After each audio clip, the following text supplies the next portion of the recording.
Audio Jungle.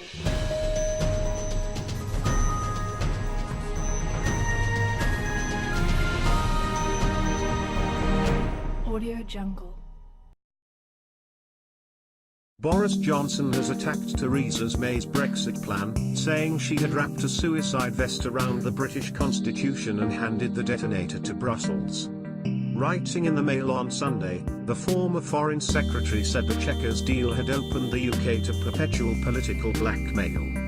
Mr. Johnson quit his post in July after the plan was agreed by the Cabinet.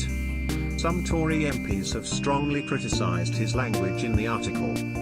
Writing in the same paper, the current Foreign Secretary Jeremy Hunt called on the country to back the Prime Minister and her plan.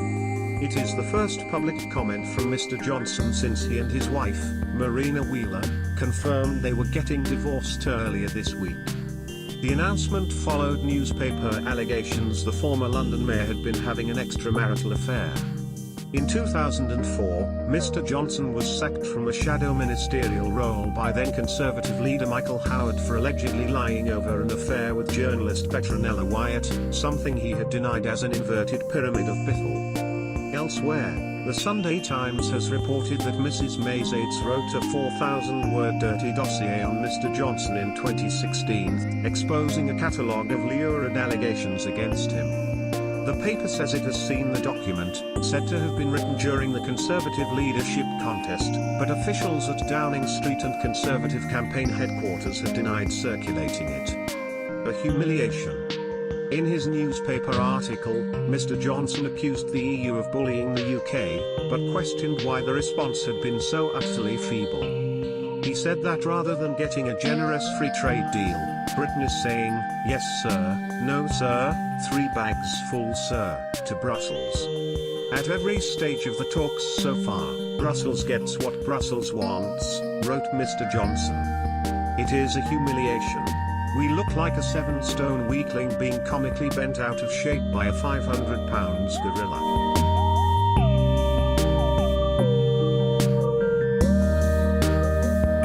He said the reason for this was simple, namely Northern Ireland and the insanity of the so-called backstop. The backstop solution is a safety net the UK and EU signed up to in December 2017, which seeks to maintain cross-border cooperation, support the all-island economy and protect the Good Friday Peace Agreement.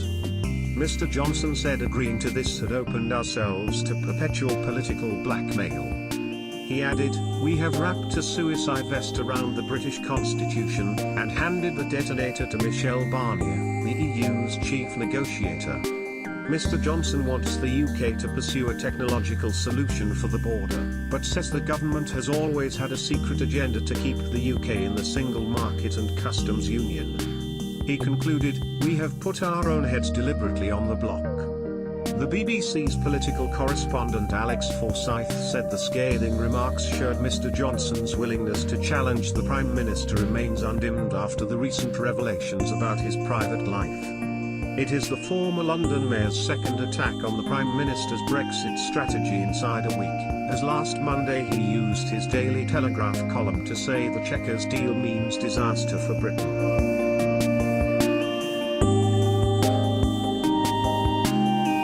Disgusting. Mr. Johnson's latest intervention has been criticised by 2 senior Conservative MPs.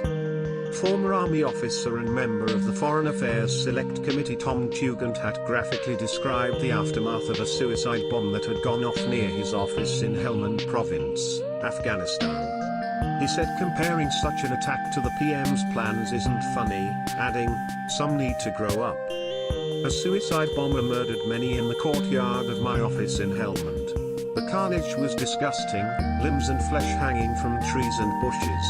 Brave men who stopped him killing me and others died in horrific pain.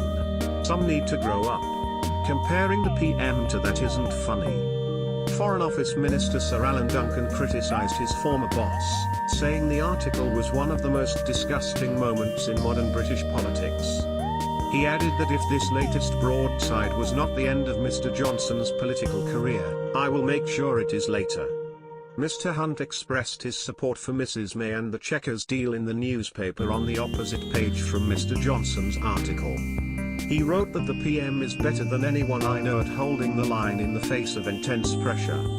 But he called on the country to unite behind her to strengthen her position. Parliament will, of course, have the chance to debate and vote on any agreement, wrote Mr. Hunt. Until then, we should not rush to judgment on a deal that is still under negotiation. He added, however tough the negotiations, we must not and will not ignore the will of the British people. So this is the moment to back the Prime Minister who is determined to deliver on their instructions.